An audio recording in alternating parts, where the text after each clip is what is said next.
That's funny. Okay, God. Come on. We good. Enough is enough. Okay, now. Lord, put me on the cross. Take him home. Please, I got it. Lord, put me on the cross. Please take my kids off. I got this. I will take it for them. Please, in Jesus' name. I'm dead serious.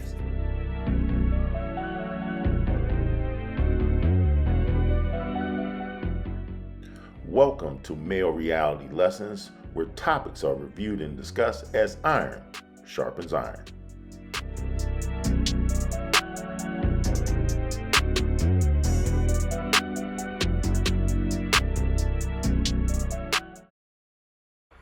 Today's Male Reality Lessons discussion is centered around young men who seek a profession in sports.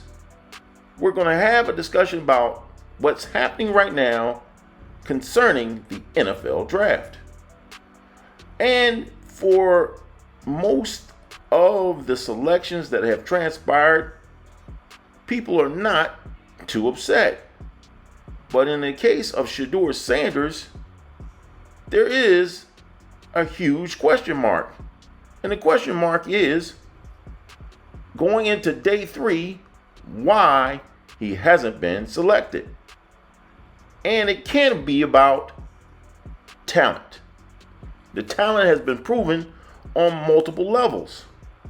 Now, I'm not a conspiracy theorist, but some say it's about his father.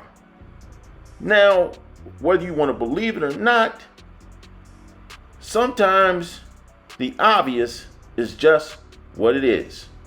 Whether there's an indictment against his father because of his, his passion for success, his brashness, arrogance, or attitude, only time will tell.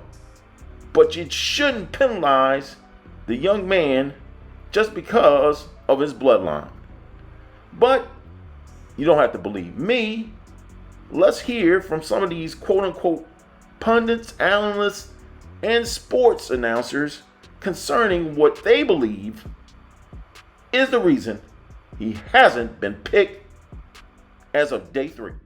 The program by Field Yates. Field, you and I visited after round 1, and Shedeur Sanders had not been selected yet.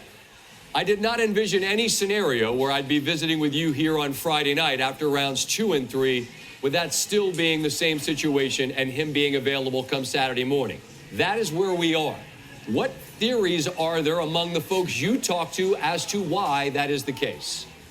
Yeah, Scott, I am stunned. I thought last night when I mentioned the possibility of Shedeur Sanders maybe not being drafted in the second round, that even perhaps I would look silly a day later and he would hear his name called within the first 5 or 6 selections tonight. So let's talk about how the quarterbacks are evaluated during this pre-draft process. Because I'll tell you this, on the field, Shedeur Sanders is a day 1 or day 2 selection. He was the only quarterback in the entire FBS last season who, when he was not under pressure, completed at least 80% of his passes. This is a 4-year starter who took 2 separate programs to unprecedented heights, extremely experienced, throws with great touch and accuracy, helped elevate the profile of other wide receivers beyond just Travis Hunter. It only leads me to believe that teams maybe are less comfortable with some of the stuff that comes into the intangibles department for Shedeur Sanders. And frankly, I'm not sure that's justified. Scott, I understand that Deion Sanders, and there's a lot of attention being paid to him being the son of one of the most notable athletes that we have seen in the history of professional sports. But frankly, I'm stunned that I don't have a good explanation for why Shedeur Sanders has not heard his name called. That's a damn shame. I had him as the 16th rated player on my board. I haven't been doing this nearly as long as Mel Kiper, but I can't imagine there have been too many instances where the 16th rated player on a big board is still available on day 3 or going into day 3. I am truly perplexed by why this situation has gotten to the point that we are now in. Yeah, and we saw Mel at the end of the coverage, and he's just said, I'm disgusted. He's just stunned. I think we all understand how Mel feels about Sanders, has him as his top player on the board. You don't find that suspicious? You don't find that suspicious? You don't find that... If you're enjoying the video, please take a moment to like, share, and subscribe to Male Reality Lessons. For more, we check in with CBS lead NFL insider Jonathan Jones. JJ, we did not expect to be here, but here we are. Tell me what you're hearing from around the league, how we got here. This, Joe, is a repudiation by the NFL of how Shedeur Sanders and those around him handled the entire NFL draft process. I put them Negro in their place. You let them know it's they from Buckhands. What you are not going to tell me, or really anyone who watches football, is that Shedeur Sanders is a worse quarterback than Dillon Gabriel, who was selected in the third round of the NFL draft. Look, I didn't think that Shedeur Sanders was going to go in the first round of the NFL draft. I thought, and in talking with teams, they told me that he was a second-round quarterback. Second round comes around. I start calling around today. At the start of the draft, I learned he's probably not going to go in the top 10 of the second round. Okay, that's fine. At some point in there, in talking with NFL evaluators, they believed that at some point in the second round, he would eventually be selected in the second round. Then the third round comes.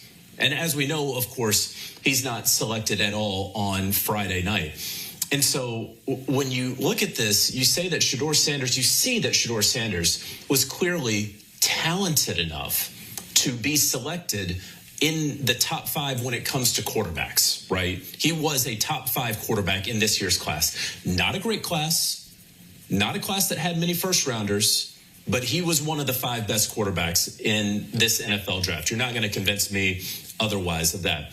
But the difference here is how he and those around him handled the draft process. Let's go back even a year ago when his father, Deion Sanders, one of the greatest athletes of modern times, was saying, look, we might pull an Eli, which, of course, he was referring to how Eli Manning ultimately didn't go to the San Diego Chargers and then engineered, along with his father, a way to go to the New York Giants 2 decades ago.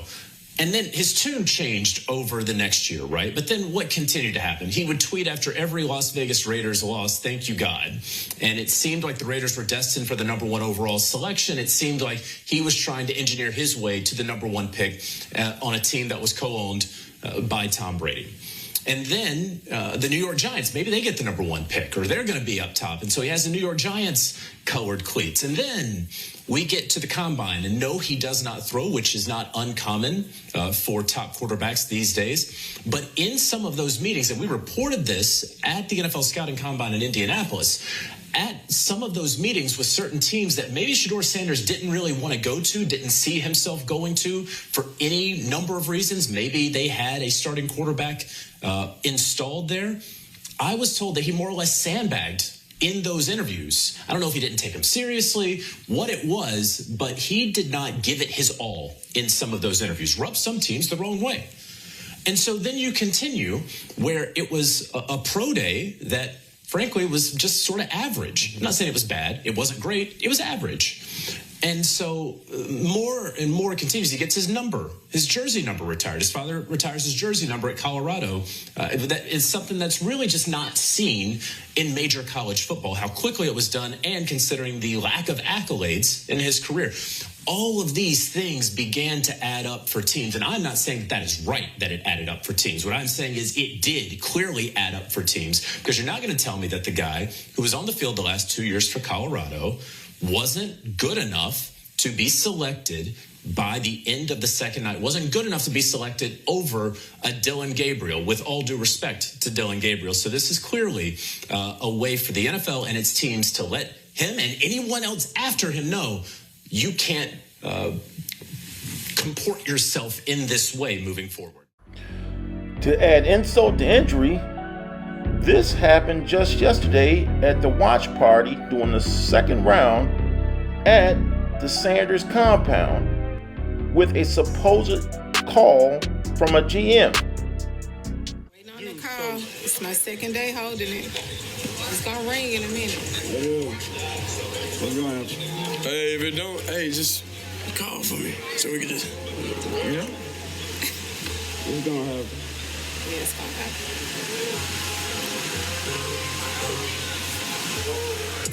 Hello?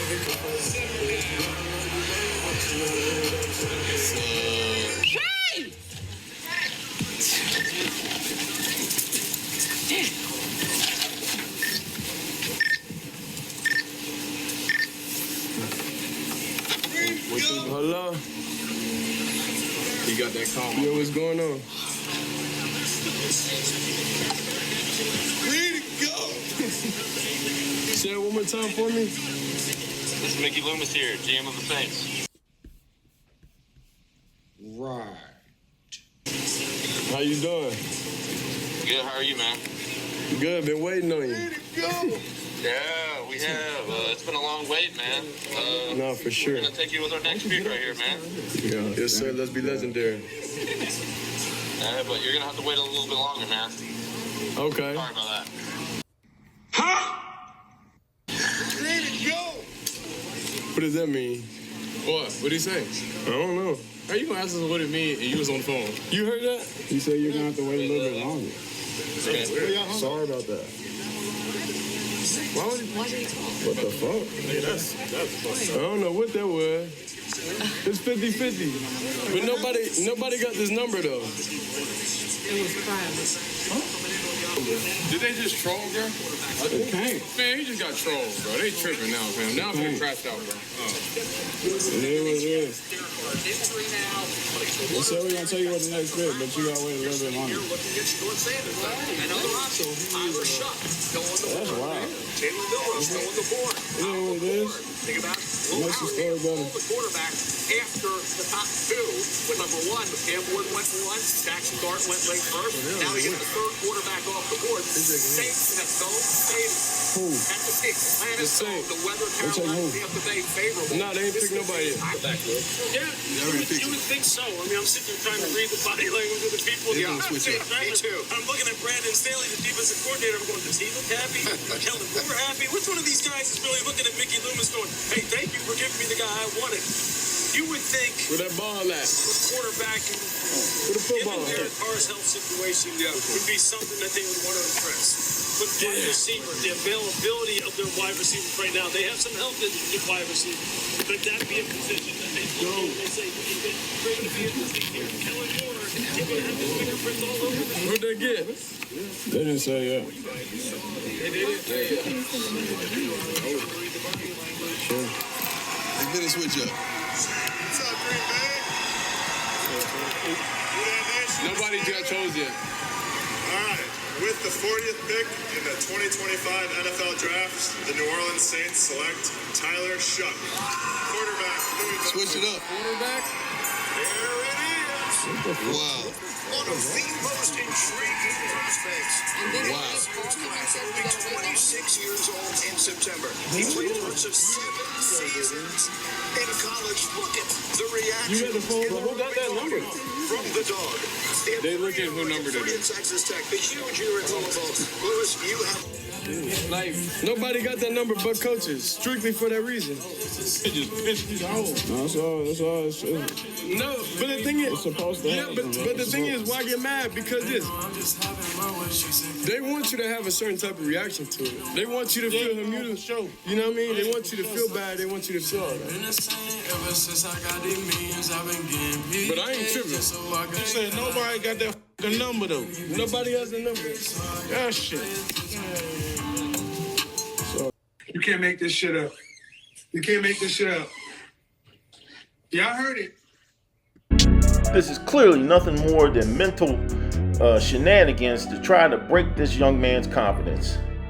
Hopefully he will continue to stay positive and use it as motivation for when he does get selected. All those that did not want to take a chance on him, make sure you make them feel sorry for every opportunity that they passed up on. Yet, I want to hear from you in the comment section. Give me your thoughts and opinions on this topic as well as any other topic here on Male Reality Lessons. As always, I want to thank you for watching. Smash that like button and have a good day.